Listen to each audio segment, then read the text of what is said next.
Purposely. Your life, God's purpose. Listen at onpurposely.com.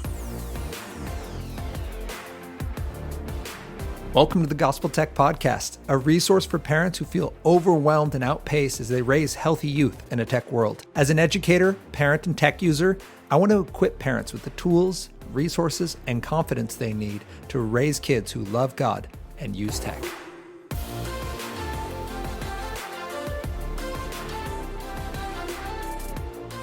Hello, everyone, and welcome to the Gospel Tech Podcast. My name is Nathan Sutherland, and this podcast is dedicated to helping families love God and use tech. This is part 2 of the Finding Balance with Video Games podcast episode. I guess this is 138 now.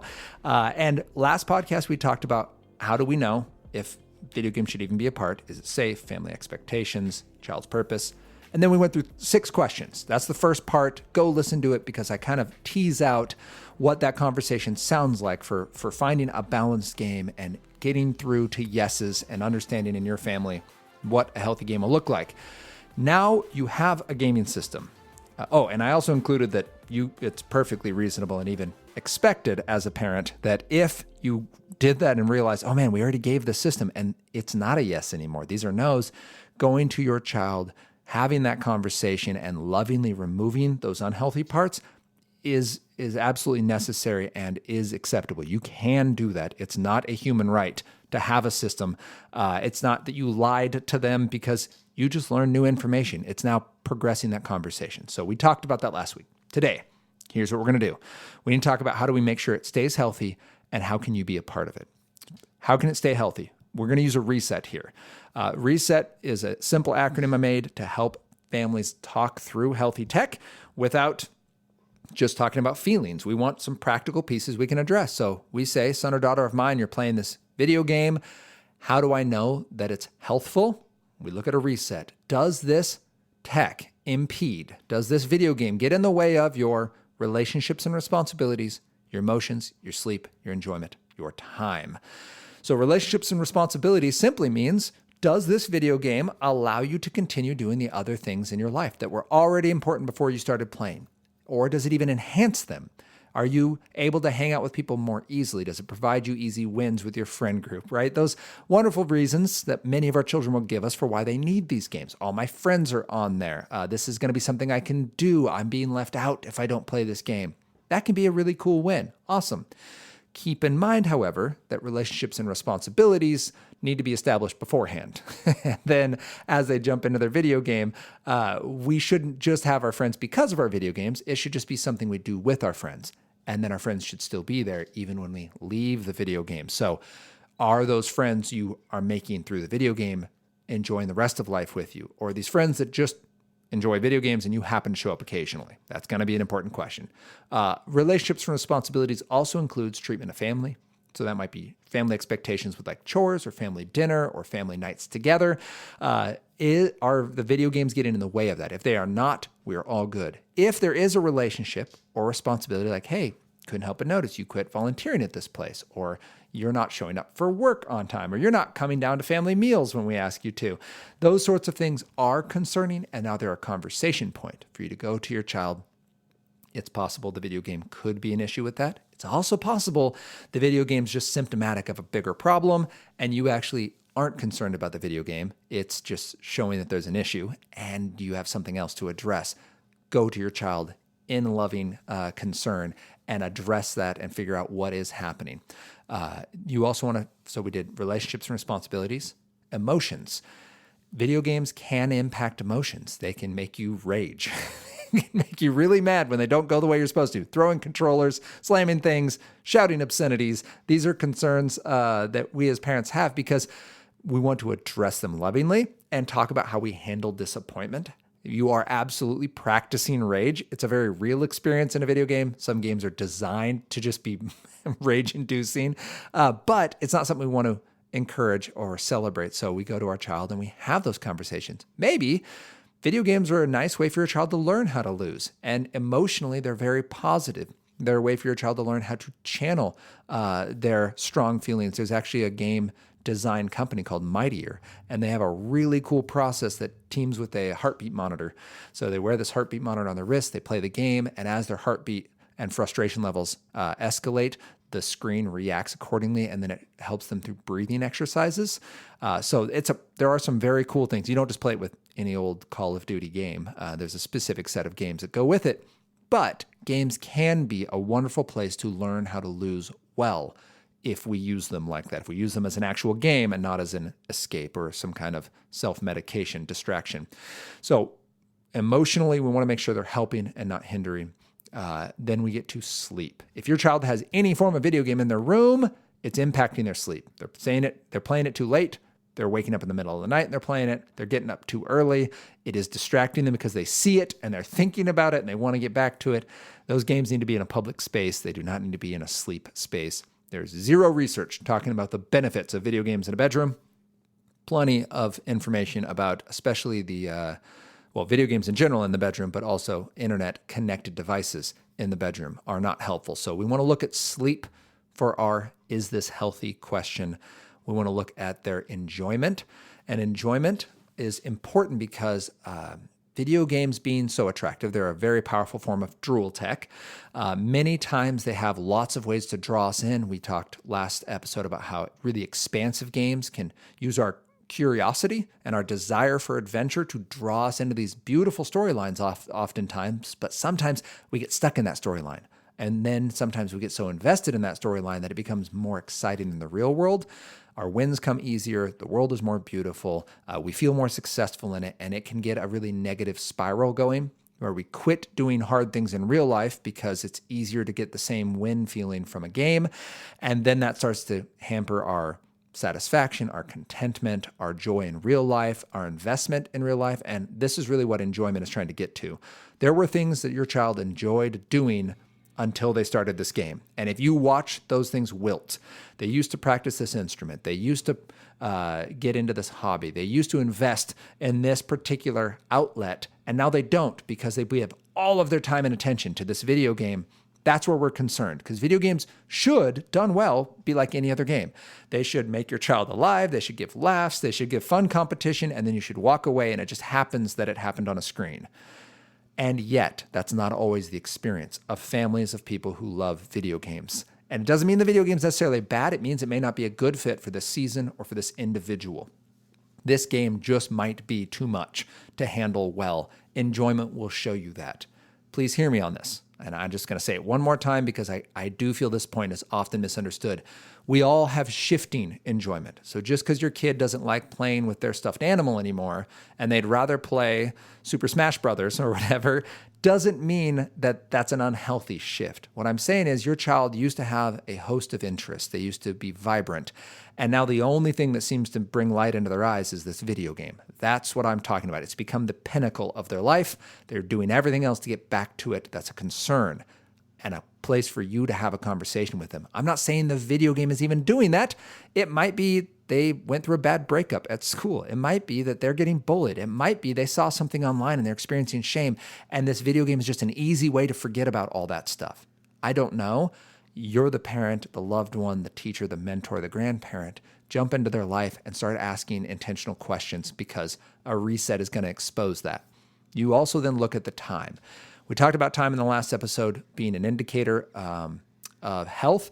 In this case, we're just looking at time in terms of satisfaction. Whatever your agreement is, whatever you've said, you get to play 30 minutes, 3 days a week, child. Make sure that the time satisfaction is there. So yes, the time parameters need to be followed. So your child is given that time. They can play it. You need to have expectations this game is turned off when this time is over, right? So if you have 30 minutes, it's off in 30 minutes. So maybe you go 35 to give them 5 minutes to wrap it up. That's great. But the window is really important. That's going to be a digital trust issue. And it's going to be part of how we build responsibility in this. So on the digital trust side, this is that we are trusting our child and they're going to show maturity and responsibility by keeping that timeline without us having to heckle them a lot about it.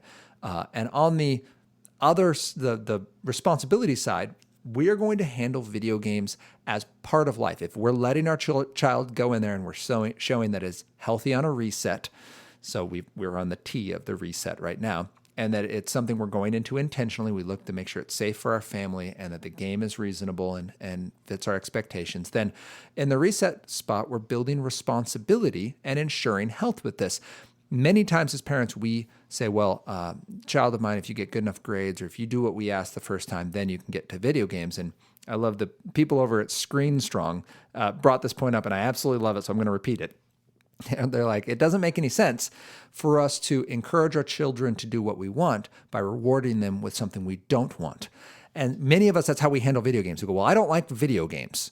So because I don't like them, I'm going to hold them as the last thing you get. And you have to get through all this other stuff I do want. So you have to practice your piano, and you have to go to school, and you have to finish your homework. And you have to be nice to your siblings. And as long as you do that, then I'll reward you for doing all the stuff I do want by giving you something I don't want you to have, which is a really unhealthy way to go about it, because your child is being rewarded to get through all this other stuff that's really important. But all they know is that they're getting back to this thing that they really want. And it is building habitually that this thing is kind of the top of the mountain for them. So instead, what we're going to do, parents, is we are going to say, child of mine, we've agreed on this system. We've agreed on this game. We've agreed your reset is currently healthy. Therefore, here's your time window from 4 to 5 p.m., 3 days a week, or from 5 to 6, whatever, from 5:30 to 6, whatever time amount and however many days, you're writing it down on the calendar. Now, it doesn't mean they can not be moved. You can remove them if someone is absolutely losing their gourd and go, hey, listen, we need a little more time. I believe that this extra stimulus, not as a punishment, not because I'm mad at you, but because this would be an unhealthy choice. Video games are going away. You need to do something lower stress, lower stimulation. You just maybe need to go to bed early. You just need your time. Video games are a bad choice this week. That's fine. But we're not doling them out as we see fit. We're setting it down and saying, hey, you get this amount of times to play. This is how long you can play each time. You're going to show your responsibility. We can talk about more time. If this isn't, we need to talk about what that would look like. And there is an upper limit for how much time you should play. If your kid's like, well, I need 5 hours a day for this to even matter, you're going to probably need a month without video games to really reset what fun looks like and help them experience joy in the real world. They're probably overstimulated, and that's too much for your child to be doing in a day. But in terms of this conversation with a reset, can they hold the time limit, and can they responsibly use the time that they've been given? Because that does need to be part of how your family is dealing with video games and the healthy progression of young adults into adults who know where their limits are with video games. So that's the reset piece. How do we know? If you get like a 1 out of 5, well, you know what? It is impacting relationships, or it is impacting their enjoyment, or whatever it is. Reset isn't meant to help you win the fight. It's actually to help you fight for your child. So you can now go to them with a specific and say, hey, son or daughter of mine, I love you. I know you really love this game. I've noticed when you play it, this behavior shows up or this thing happens. Can you explain that to me? They may not even know what happens. They might have a reasonable explanation. They might have a bunch of excuses that start to show you, well, that's interesting. Explain that to me. And you might follow that thread down some rabbit hole that leads you to something you didn't even know was going on. And that will be wonderful. Please do pursue those conversations and pursue your child lovingly in that. If you get to a spot where you go, you know what, this game is actually the problem. The reset is pointing to there's some aspect of this game we just didn't know. Ann and I had this with a show that our children were watching. It's a fine show. We did all the research. There's no bad content in it. It's educational. It's paced appropriately, but there's just something about the show. Every time our kids watched it, they just got more aggressive. They started talking back. They started playing way more rough and unkind. And we're like, all right, like for our kids in this season, this show is not a good fit. So what did we do? We took the biblical encouragement of Jesus in Matthew 5:18, and we said, this is causing our kids to sin. It's not even sin in and of itself. The show is not bad, but our kids are being disrespectful. That's sin. They're being unkind. That's sin. We're going to remove this thing lovingly and replace it with something else. And so we picked a new show genre. And so they still keep the same amount of time they can watch a show. They just get a different show now. And it's been great. Problem went away. And that's not behavioral modification. We're not just manipulating our children. We are addressing what is showing up as a sickness, recognizing sin when it appears, and knowing that sin leads to death. It leads to a really negative direction, not hypothetical, metaphorical death, Physical and spiritual death will occur when we allow sin to sprout and take root, and we don't want to see that for our kiddos. So we lovingly remove unhealthy parts. With our kids, if the video game becomes unhealthy, either it's a trigger for unhealthy behavior, meaning they do it and then unhealthy things are just getting trained into their brains, or it's physically unhealthy itself. This content is unhelpful for our kids, or some other aspect on the unhealthy spectrum. You would look for it in a reset, and then you go, all right, do we need a new game? Is there just a game that's a better fit than this game? How can we find that? Do we need to go non-digital? Do we need to go to analog games, get our board games out, and operate at the pace of real life? Again, a month. Dr. Victoria Dunkley is one who does some research on this, and 30 days is about how long it takes for your child to be able to find satisfaction in real-world activities. If they're talking a lot about how bored they are in real-life stuff, there's a really good chance that their brain is starting to tune itself to the rapid pace of digital gaming. It can just happen so much faster and louder and brighter that the real world starts to kind of fade. And that's not what we want for our kiddos. So then we've looked at a reset and we now have the conversation points. We know that we're looking at relationships and responsibilities. We're looking at emotion, sleep, enjoyment, and time. We've seen if it's healthy or not. We know that we can remove and replace it with a new adventure. Okay, so we have that piece, and that's fantastic. It's going to help your kiddo. You now have something you can do today. If you felt cornered by your kid and felt like you're being held hostage because you just can't take away these video games, you'd be the meanest person in the world, please hear that as a lie. You can remove a video game, but you need to do it lovingly. You don't just do it because you don't understand it. You don't just do it because you don't like it. You need to understand what the problem is with this video game and fight for your child. Go to them and say, child of mine, this is what is wrong, and this is why this action needs to happen. Invite them into that journey with you. Say, this is a question I use with my 8 and 6-year-olds. What would you do if you were a parent and your child was doing this? Okay. And ask the question. It doesn't mean their answer is right, but I've often found that their suggestions are much more intense than mine. So then I sound like a really good guy when I go, okay, I think that's really reasonable. Here's what I'm going to do. And I do half of what they suggested, right? They're like, I'd ground them forever. I'd be like, all right, cool. We're not going to do that, but I am going to take this game away for a week, okay? And I've actually done this with board games because turns out board games aren't magical. They're still just games. They can consume too much of your mind and heart. And sometimes they cause my children to be disobedient. And so the game goes away. I go, great, I understand that. Here's what we're going to do. So you have this conversation of what needs to happen, what a remove and a replace looks like. And you as the loving parent get to make the final decision. You are not held hostage by this video game. However, we have our reset.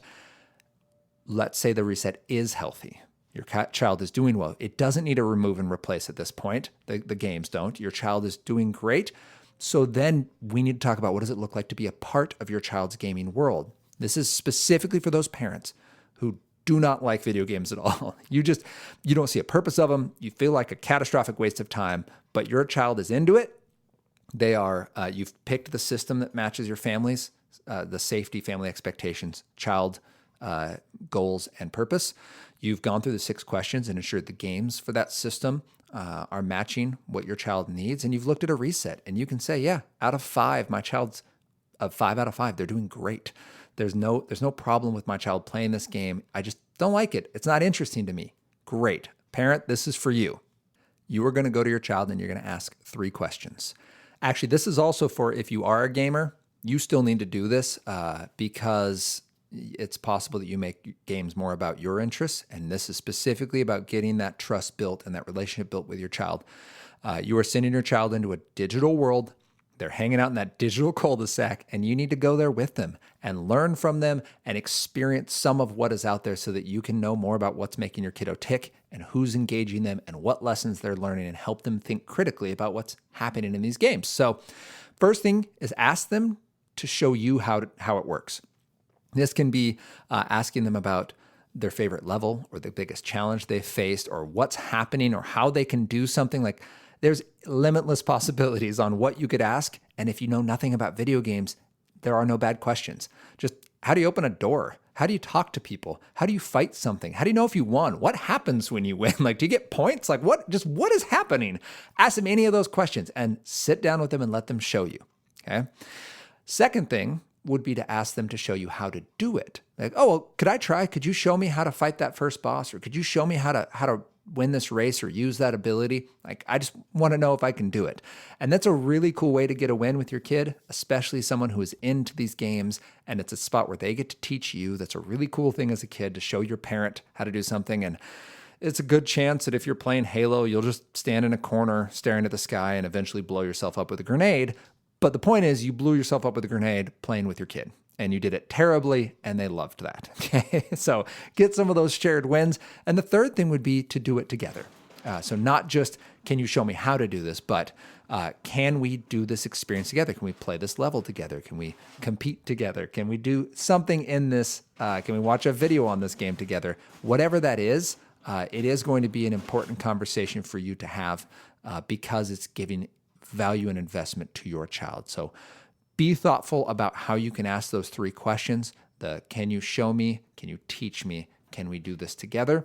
Because you're stepping into their world like Christ stepped into ours and took on flesh despite his being God for the purpose of taking on our sin, living a perfect life, dying and rising again, so that now we don't just get salvation, we get indwelled by the Holy Spirit of God. We get to be righteous, and the Holy Spirit of God lives in us so we can go and love people like our children, right? who very well may be rebellious little sinners right now and not know the love and joy of God, so we get to model that for them by stepping into their world, even if it doesn't interest us, or if it super interests us, by showing value for what interests them and not just running after our personal interests, but actually using this as a bridge into their life. So we have a reset. We have three questions we can ask. And my hope in giving these to you is to give you an easy win with your child and to make sure that they have balance in their gaming. I'm not saying you have to play games. I want you to hear this. I'm not saying video games are a necessity. You can say no to games. You can have good reasons. You can just have spidey senses. No is a perfectly reasonable answer to any technology, and video games are included in that. However, you do need to eventually progress the conversation and model for your child how you got to know what is your reasoning for that and what you're doing instead. I love Greta Eskrich's quote on this, the idea of adventures, because I think that's really what this balance comes down to, is where are we finding our satisfaction, our adventure? And her thought on adventures is that adventures are the vessel, not the journey itself. And this is so true with video games. They should always lead us to a place of amazement, to a place of wonder, and to other activities that also bring out amazement and wonder, that reset. They should help us engage in our relationships and our responsibilities.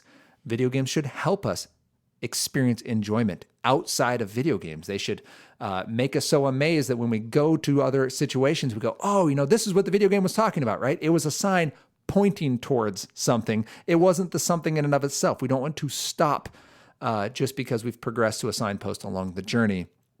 Two examples on this, and then I'll wrap this up.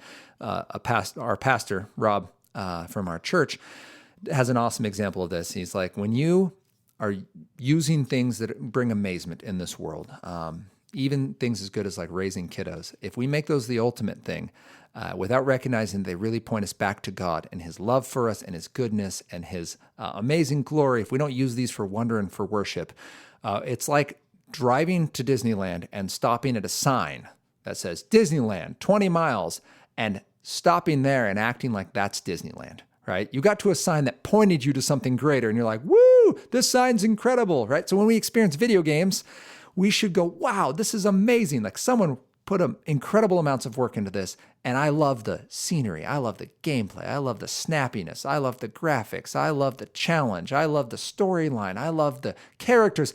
Those are all things God equipped people to make.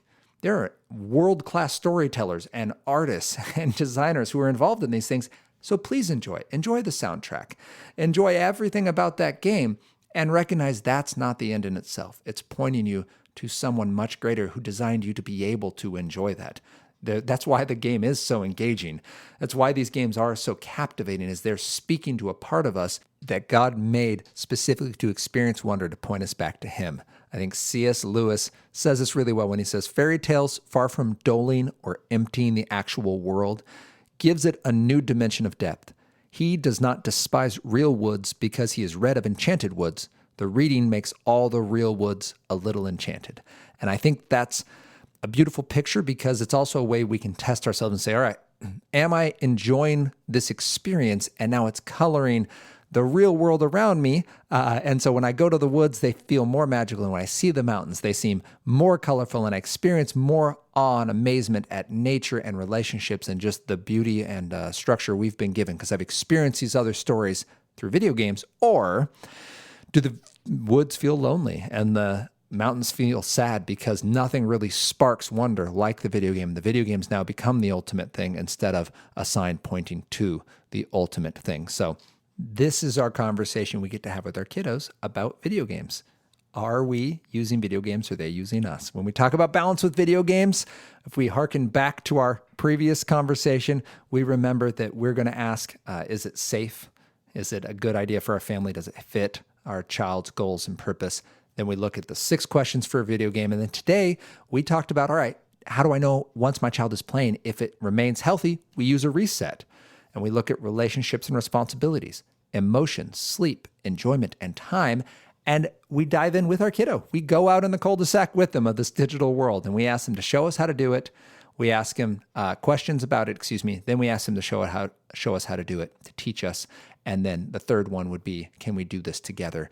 That the entire point of doing all of that is to build that trust with one another and model for them what it looks like to be helpful in and out of a digital world, because we understand at the end of the day, all of these examples of wonder are supposed to point us to something beyond the game in itself. That's not a stopping point. We don't have to play video games. Your kiddo can grow up and be a well-rounded, amazing person without video games, and they can do the same thing with video games. The goal isn't yay or nay on video games. The goal is recognize your purpose in Christ. Recognize that this isn't a spot you just get to stop and stay. Video games don't get to be an escape in the turning in on ourselves and letting the world dull. They should be an escape that points us outward and recognizes this world isn't all we have to live for. So I hope that that makes sense and is encouraging to you, and that you feel empowered by this to go and talk to your kids about video games. I hope you understand why I split this into 2 halves. There's a lot of info there, but that I hope that's encouraging, and that that at the end of the day, you can think of your child or your spouse and your relationship